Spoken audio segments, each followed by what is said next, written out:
All right, Superintendent Larry Berger with Pearland ISD. Good to be here with you again. Yeah, this time in person. I like it. Yes. And you guys are off and running in Pearland ISD. Yes, ma'am. First week of school. We started on Tuesday. We are on day 3.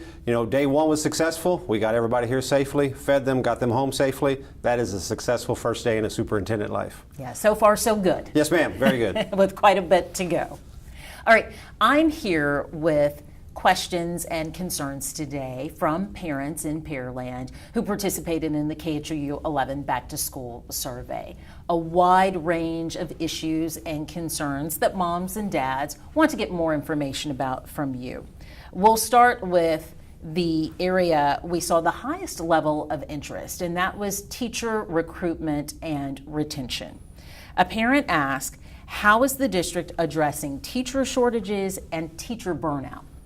Well, that's a good question because, as you know, the profession of education hasn't been celebrated lately. And the main thing that I would first like to start with is we need to do that. We need to bring the passion and the purpose back into education. You turn on the news and you hear the negative slants from maybe some legislatures or some social media stories putting down public education. So our students that we need to be future educators are like, we don't want to go to that profession. So the first thing that we do in Pearland ISD is we want to build the environment of Build Pearland Proud. We want to build the culture that retains our staff. We have great teachers in Pearland and we do not want to lose them. And so therefore that culture piece is very important. They need to feel supported. They need to feel valued, and that's what I try to do. That's what our team tries to do. That's what our campus administration tries to do. And to be honest with you, that's what our community tries to do. I think the reason this question is asked because they know we have good teachers and they don't want to lose those good teachers. The other thing is important outside of culture is compensation and benefits. If you pay attention to what Commissioner Morath and the state did with the Teacher Workforce Commission and looked at the problems of getting teachers in the workforce, one of the number one things was compensation. And so although we are in a fiscal deficit right now, the school board knows we have to take care of our teachers, so we pushed out a 2% salary raise. We are asking the voters possibly to vote for a VADER if the board approves that on the 21st. We've tied contingency compensation to that because we want all of our staff, and all of our staff are educators because they at some point impact a student. We want to make sure they all feel valued with those increased compensation options. And with the VADER, what type of increase are you asking for there? Well, with the voter tax ratification on Monday is our board meeting, so the board first has to validate my request to send it out to the voters, and the voters can choose for or against, and we are asking for the 9 cents. There are 9 copper pennies. In public education, the district has about 17 cents that we can work with. There are 8 golden pennies and 9 copper pennies, and we are asking for the 9 copper pennies, which will give us $11 million in additional funding. To go across all staff? All staff. Okay, got it. Follow-up question. Nicole wants to know, what will the district do to ensure quality teachers amid a shortage? Let's back up a little bit and talk about numbers. What type of shortage do you have within Pearland ISD? We currently have less than 10 what we would call unfilled classes or vacancies that are currently being filled by long-term subs. We don't have any classes right now that do not have a teacher in them or a long-term sub in them. And what we do to hold on to those teachers, like I said, we want to push, make sure we have compensation packages, make sure we have collaboration, make sure we have a culture that makes them want to stay in Pearland. We kick off every year with a convocation. My first year as superintendent, now my second year, we get every employee in one building and we just celebrate. We celebrate who they are and what we are and what Pearland means and how we build Pearland proud. And when they leave out of there, we hope they have enough energy to carry them through and make them realize this is where I want to work. If you talk to our mayor, he'll tell you Pearland is a destination city. Well, I kind of tease him and say it's because we're a destination district. People want to live here and work here because of both the city and the school district. Another parent asks, what steps is the district taking in order to retain special education assessment staff, including diagnosticians, speech pathologists, and school psychologists? That's a very astute question because those evaluation staff have had their load increase so much. You have to have the initial evaluation, you have to have the annual ARD, you have to have any assessment that deals with behavior or academic performance, and so they are tasked. With the dyslexia coming from 504 to special ed, it increases our testing for that. So again, they have more and more to do to make sure that the services are there for our kids. So what we have tried to pilot this year, not try, we did, we are working on a kind of a hybrid home remote model and work at the office. Because what they'll do is they'll try to do those evaluations and they get interrupted. Kids come in, teachers come in, counselors come in, parents come in. They need time to finish those evaluations, and they also need that burnout time. We want to give them a little bit to work on the evaluations at home in a place where they can. So we're doing a hybrid model where they get 1 day a week that they can work on those evaluations and get them done so they're processed in time, so we're in compliance and we give the students and the parents and the teachers the information they need. You said dyslexia was moving from, walk me through the steps again. From, sure. Just in the past, if you were a dyslexia student, you were serviced in Section 504.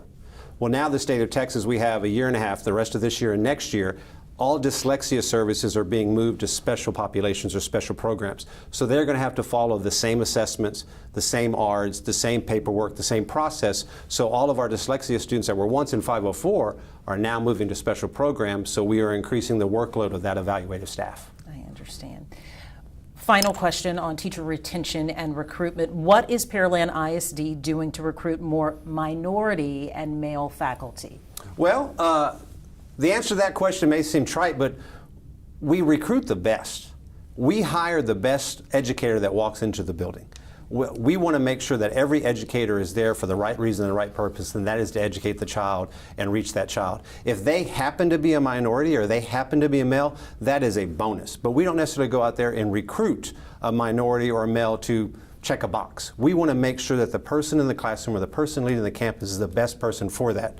Fortunate enough, we have found the best people that happen to be minorities or males. We just had 4 long-term great elementary principals retire, and we have replaced those elementary principals with a male principal, the only one we have in elementary. It's hard to find a male elementary principal, an African-American principal, a Hispanic principal, and a bilingual principal. We didn't hire them because of those traits. We hired them because they were the best person for the job. It just happened to work out that they had those traits. So this brings us to more questions and interest in diversity, equity, and inclusion inquiries from parents who participated in the survey.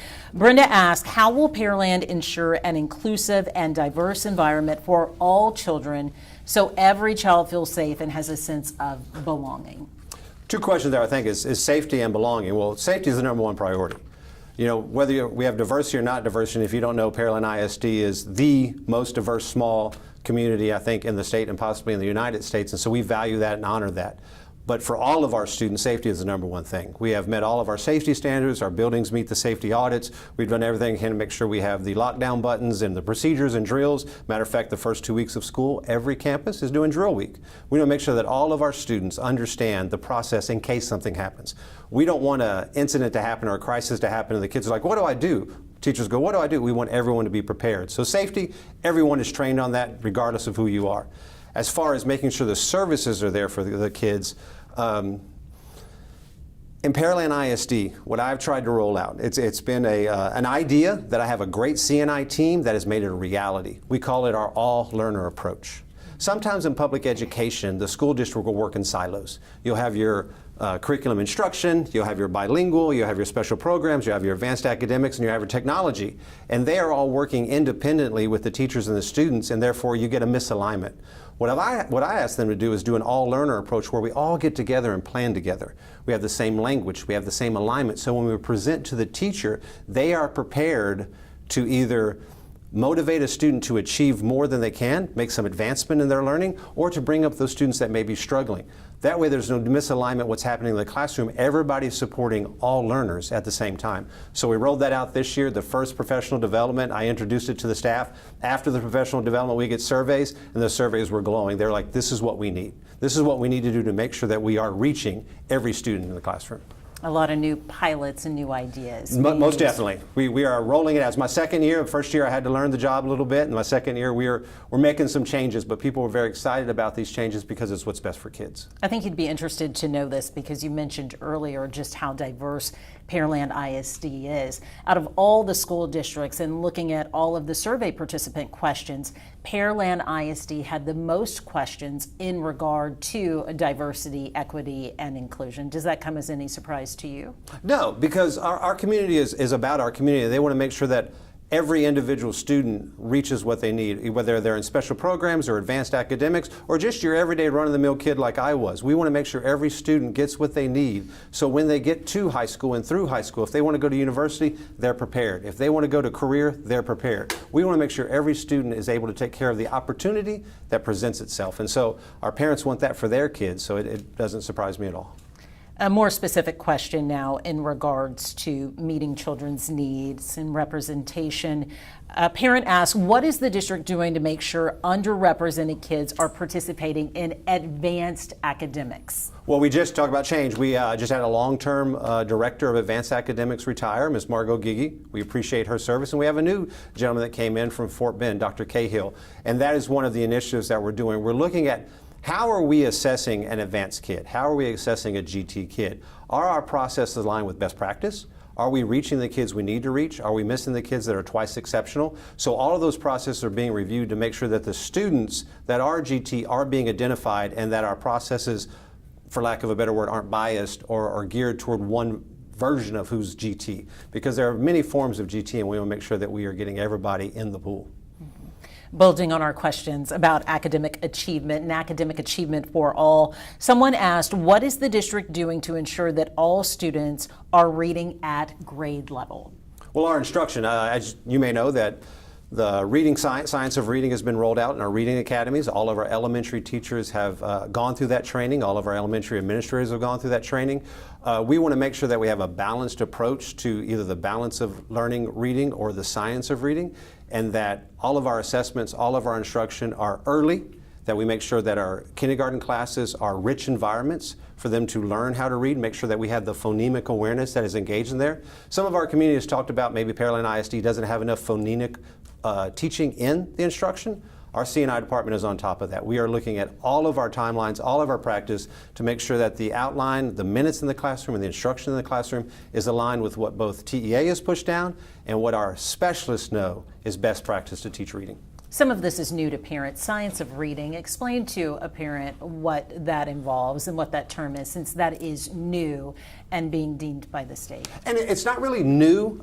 Anytime in education there's a pendulum swing. Mm-hmm. You know, you can go to the balanced reading approach to where it's not necessarily phonemic and it's kind of whole language, and then it'll swing to strong phonemic awareness. Where we want to be is in the middle. You never want to be on the extreme of anything in education because the extremes don't always work. But the science of reading are the reading academies. It's what TEA has looked at. It says we believe that this is the best way to teach reading, to make sure that we are reaching to our students the best practice, the best way they can know how to make the decoding sounds, how they have fluency, how they have comprehension, and then as they move on, they have a strong reading foundation, so as the content gets harder, the reading process doesn't get in the way of learning. I see.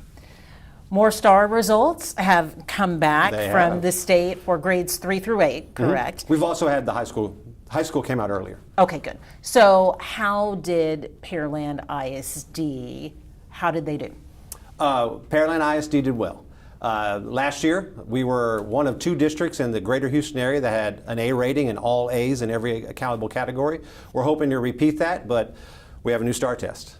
We have a meeting this morning, Chamber of Commerce. We have a community meeting. We're all structure. It's a different format. It's a different way to ask questions, something they're not used to. Also, as a district, we have a new way to grade that test. The state is coming in and said, not only do you get a new test, but we have a new way to grade it. So our students can perform exactly the same on this new test as we did last year when we got an A, and we can get a B. We can do the same level of student performance, but our ratings can drop. And so we need parents to understand that although the commissioner may say that the B is the new A, that's not how Pearland ISD feels. We want to make sure that our students are achieving. Not only do we want to make sure that our approaches scores go up, but we focus on making sure we have meet grade level as well as masters. We want to make sure we're pushing our kids beyond the bottom baseline of approaches. We want to make sure our meets and masters are there. Looking at the scores, preliminarily, we are above the state and we are above the region in almost every category. You don't have to respond to this. I'm just going to ask the question again because I think I could have done a better job in asking. So no need to respond. I'm just going to ask. STAR results are back. How did Pearland ISD students perform? Great. Speaking of the STAR test, a parent asked, what is being done to address growing parent frustration and concerns over STAR testing? Well, we I had all the elected officials come in. Our representative, Ed Thompson, is very engaged in public education, engaged in what happens here in Brazoria County and Pearland ISD and Alvin ISD. We talk to our elected officials. The only way that we can change the STAR test is if the legislator does it. Ed Thompson is not in favor of the STAR test. He's met with the governor and said we need to get rid of the STAR test. There are other ways that we can measure academic performance and success for our kids.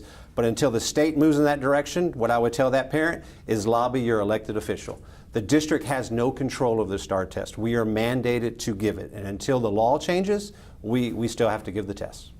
Another parent wants to know, how does the district plan to start assisting students who don't have the resources or support available to them due to economic, social, and or psychological support that they may need? Okay, that's a thick question. I know. Well, I would say economically, Pearland ISD is growing in our low socioeconomic population. We have Title I campus now, full Title I campuses. We have a few of them at the elementary, the middle, and we have one at the junior high. And so we know that our students are coming in maybe with not the foundation in the home that they needed to because of the socioeconomic situations. Parents are working, they don't have the same opportunities that maybe an affluent family has, so we want to give that to them. We want to make sure that we are meeting the students where they are. We don't have the idea of the all-learner approach. We're not teaching them all the same. Well, you know, people talk about equity and equality. Well, they're a little different. People come to us, students come to us with different needs. So we evaluate those academic needs and build them up to where we're all on the level playing field. So we're aware of that, and I think the first step is being aware of it. People need to realize that the community of Pearland ISD is not what it was 20 years ago. It changes. The population has changed. The demographics have changed, and the district has to change with it. We talk about the Pearland Way. Pearland Way has built Pearland ISD to be what it is. But the Pearland Way can't be a stagnant mindset. We have to adjust to the situations that are present to us, the current conditions, so we can reach our desired goals of student success. Part of that is also, you mentioned emotional and psychological. We work on character education. We have Character Strong on all of our campuses. We have hired crisis counselors for our high schools and junior highs, not academic counselors, because we realize our students bring trauma to school. We don't know what's happening at home. We don't know what's happening in their life. We don't know what they're dealing with, whether it's personal issues with family, or there's bullying issues, or social media has just inundated them and taken them over. So we want to make sure that we are preparing them so they can learn. They have to feel safe and secure before they can learn math and reading.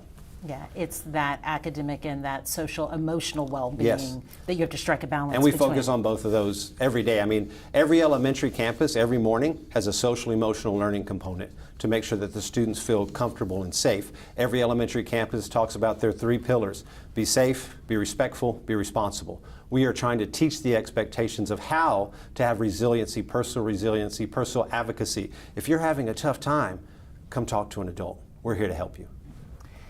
Next subject, and this is a subject that I have approached every superintendent about, because in every school district within the KHOU 11 Back to School survey, parents have been concerned about fighting on campuses. Let's talk about that, fighting and classroom safety. A parent from the survey wrote to us that at Pearland High School there are lots of fights going on between students. How is the administration team going to address this issue of fighting? Fighting is a social media issue. But first, let me tell you that last year, Pearland ISD, not Pearland High School, 23 campuses in Pearland ISD, there were 13 fights registered. We have to register every discipline infraction, what we call PIEMS. We have to report it to the state, because when there's a fight, there's discipline. And if there's a discipline consequence that removes a student from their learning environment, we have to report that. If they get ISS or OSS, or they go to DAEP, or whatever happens. Last year, 13 fights district-wide. But what will happen? There are fights. We don't want any fights. And sometimes they're visually bad fights. And what happens in a fight in school? Every camera comes up. Every kid's got a camera and they're filming it and they're posting that on social media, and it spreads. And so it paints a perception of it's out of control. There's nobody there. That quote, there are a lot of fights going on campus. Correct. They see that and they think there are. And sometimes we are tagged with fights that aren't even ours. There'll be fights on social media that are happening in other school districts that aren't ours, but it says, look what happened at Pearland ISD today, or Pearland High School today. They're not all fights. That doesn't mean there aren't fights. That doesn't mean there aren't problems with discipline. There was a learning loss due to COVID.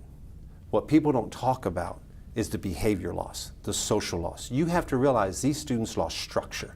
They weren't in school. They didn't have routines. We had 9th graders coming in that the last time they were on a campus, they were in the 7th grade. So when they come to school and back in, they don't know the expectations. They don't know what we expect of them, how to behave, how to do the right things, how to handle personal disagreements. You know, as a child, if you don't know how to talk things out or work things out, you're going to hit. Well, we don't want to do that. So what we are focusing on this year specifically, we've geared it up. Part of that all-learner approach deals with the social, emotional, and behavior component. We are focusing on empowering our campuses. Part of the discipline issue is, if you ask teachers, if one of the teachers asks a question, they'll tell you, I haven't felt supported. I don't feel like I have administrative support in my classroom. We don't want any teacher to ever say that. We want to make sure they are empowered. We want to set the tone. We want to make sure we have a fresh start mentality. We want to make sure they know relationships matter, and every day we work to be better. And so that's what we're trying to build, the culture before there's an issue. We want to create a successful environment to prevent the issue. Perhaps that speaks to this next question. Okay. I knew it was coming. I think you touched on some of these things already, but Elizabeth, she wants to know, what policies will you have in place to ensure students and staff are safe from violent and consistently disrespectful students in the classroom? Disrespectful students in the classroom. Disrespect is a difficult word, because what you may consider disrespect and what I consider disrespect are two different things. And so we have to worry about that. When you talk about the diversity of cultures that are coming into your school, we can't say everything is disrespectful, because what one person does due to their culture and another, you may deem as disrespectful. So the part of that is educating. What is disrespectful and what do we mean by that? Now, if we're talking about a kid coming to the classroom and having profane language with the teacher, or disrupting the class, throwing stuff at kids, flipping desks, then we have to deal with that. And what gets mixed up here is administrators deal with that. They will pull the student out. They will address the student. They will call the parents. They will give a consequence. But what is, again, lost sometimes in the details is, what if that student is in special programs? What if that student has emotional disturbance issues or behavior issues that are identified medically, psychologically? Certain discipline can't be applied to that kid. We can't punish that child the way we would another child. So parents don't know this. Students don't know this, so they'll see a child acting up in class, he'll go to the office, he'll get his counseling, or what's based on his BIP, his behavior intervention plan, or his IEP, his instructional plan. That will happen, then he'll be returned to class, because that's what we have to do. We have to service that child. Well, the kid's going to look at that, and the teacher's going to look at that, and the parent's going to look at that. Why is that kid getting to come back to my class? Because that's the services. Just to make sure that everyone's clarified, we handle the discipline according to the support the child is guaranteed. If a child needs to be removed from class, needs to go to either ISS or out of school suspension or DAEP or even expelled, we will do that, because I want to protect the classroom. But also we have parameters in place if the child is special programs, has a behavior intervention plan or an IEP. We have to follow that as well, and we have to service that child, and it takes longer for them to teach. People need to think about it like, if a child comes to a classroom and they can't read, we don't kick them out of class because they can't read. We teach them how to read. If a child comes to the classroom and they have something that is either medically or psychologically preventing them from how to behave, we can't kick them out of the classroom. We have to teach them how to behave. And unfortunately, it does impact other people, but they have certain rights that we can't violate, and so we have to teach that behavior.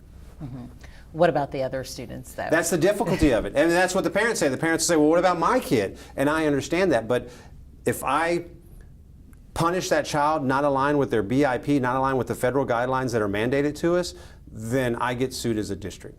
I go through due process hearings. You get on Facebook or social media that Pearland ISD is not serving their special population program.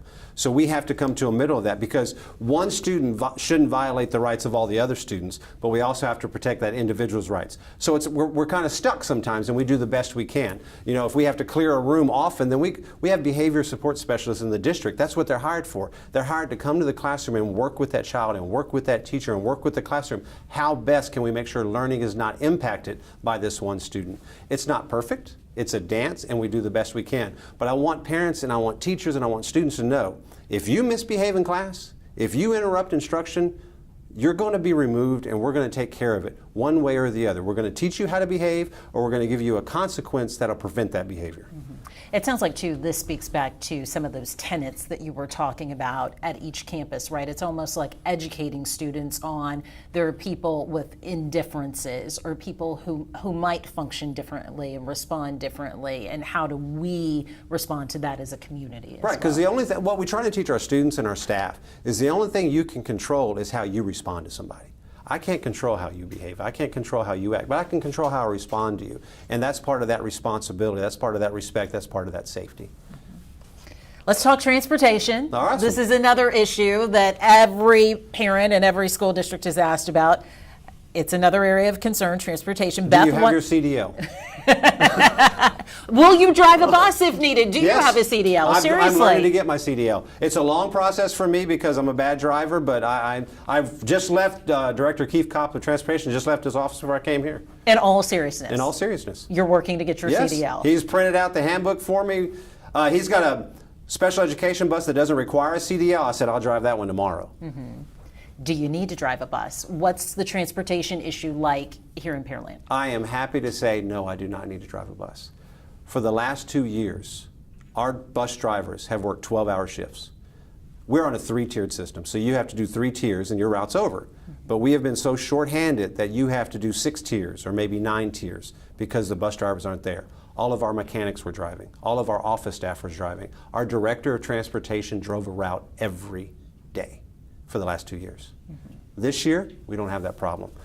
Part of that is I can thank my school board. They took the recommendation of increasing bus driver pay to a minimum of $20 an hour. So you talk about retaining people and recruiting people, that helped it. Also, we did some culture building in the transportation. They were at 2 locations. We put them all under one roof, so it's kind of a one-family feel. And I think we are short 6 routes right now, but every bus driver is only driving their routes. No mechanics are driving. No office administration are driving.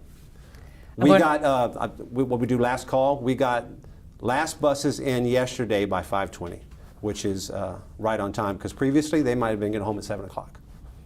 My goodness. And what time does the last school let out? Like middle school is usually the latest in the school day. Like what time? 3:55. 3:55. So you were telling me last year there were some kids who didn't get home until 7? Yes, ma'am. Because they would have to sit at the school until this driver finished their routes, and then they have to go back to the school and pick them up. Right now, we don't have that problem. Okay. That answers Beth's question, but I'm going to ask it on camera so I have it and I can attach it. Beth wants to know, has Pearland gotten a handle on the inconsistency of the buses? How will communication be improved this year about late buses? And I can speak to the communication piece. Last year, we implemented an app to help with the communication process. The rollout was a little bit spotty. Some of the follow through either on our side or on the parent side wasn't consistent, and so we've perfected that a little bit. But with the number of employees that we have now driving buses, not having to double stack buses or triple stack buses, there should not be as many late announcements. So hopefully both the retainment and recruitment of employees and us having 1 year under our belt with that app, they won't have that problem anymore. Right. Seems like you've come with some type of solutions for bus transportation. Let's talk about bigger picture now. What is the biggest challenge ahead of Pearland ISD? Right now it's financial. The board has pushed out the budget, approved the budget. We are in an $11 million projected deficit. The state of Texas had $32 billion in extra fund. We were going to give teachers all of this compensation and money. We were going to increase the basic allotment, which, if people don't know, the basic allotment is how much money we get from the state per child.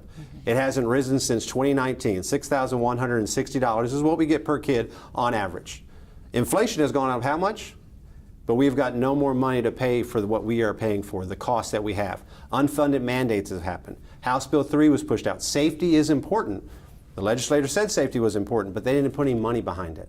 I'm now required to have an armed guard at every campus, and we're going to make that happen eventually. But it's an additional $3.5 million for me to make that happen. I'm already paying $1.3 million. The state gives us in a safety allotment $500,000. Do the math. We're in a deficit. We don't have enough money. So, like as I said, I'm asking the board to go out and approve a Vader for me. Let me go to the voters and ask them. I know times are tough. I know the inflation that we are facing is the same inflation that every household is facing. Property taxes, that's the third rail. You don't want to touch that. But what I'm asking is invest in your school community. If it's a school of choice and we are the school of choice and the city is a place of destination city, we are asking for 9 cents. And so if we can get that 9 cents, it can help stabilize us. It's not the only answer. We have technology issues that we have to roll out there. I mean, we have $20 million in technology, because what happens with technology, you got about a 5-year window and the technology is obsolete. So you went and spent $10 million, but in 5 years you got to do it again. We also have facility issues, and it's not the sexy things. It's not like you're getting a new building or a new facade. It's infrastructure. It's the chillers. It's the boilers. Right. It's the roofs. And we put a roof on SAB, and when we first quoted it to when we were able to get it in construction, it doubled in price. And so those things, we're going to might have to come out and do some bonds for the technology and the facilities. So facilities, bond, technology, Vader, financial, because it all links back to what we talked about, teacher retention and recruitment. If I can't continue to compete in this job market, I'm going to begin to lose those quality teachers, those quality educators, those quality employees. We've covered so much ground here, and we've talked a lot about the challenges. We've talked a lot about progress. What are you most hopeful about as you look ahead to the 2023-2024 school year? Oh, man. I am most excited just to be the superintendent of this district. If you ask me who I am, I will tell you I am the proud superintendent of Pearland ISD. At convocation, I explain to them, I say this not to brag on who I am, but to brag on everybody that's in front of me. Because when I stand in front of Pearland ISD, I see the dedication and work that they have for our students. I see what they do day in and day out. I watch their struggle and how they overcome it and the difference they make in the life of a student. I was touring Dawson High School, just walking around, just being there. There was a student and a teacher that were there. She had her gold medal.